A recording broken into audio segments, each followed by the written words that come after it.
Naghain ng mosyon sa Department of Justice ang abogado ng negosyanteng si Atong Ang upang ipabasura ang kasong obstruction of justice na isinampalaban sa kanila ng ilang kaanak ng mga nawawalang sabungero.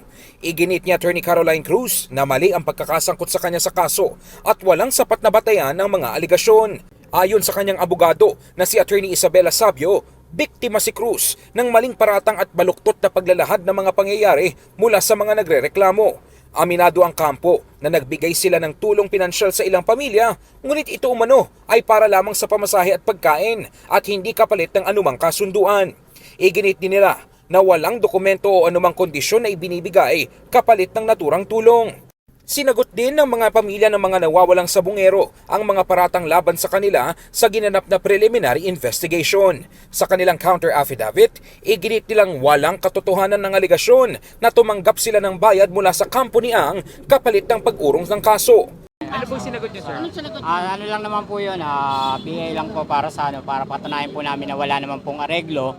At the same time, sila lang po naman ang may gusto ng malaking pera.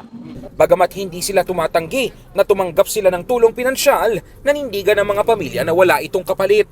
Itinanggi rin ng mga kaanak na umaatras sila sa kaso.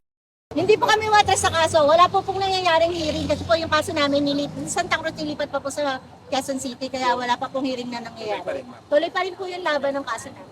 In the heart of changing lives, ako si Brigada Ino Flores ng 105.1 Brigada News FM Manila, The Music and News Authority.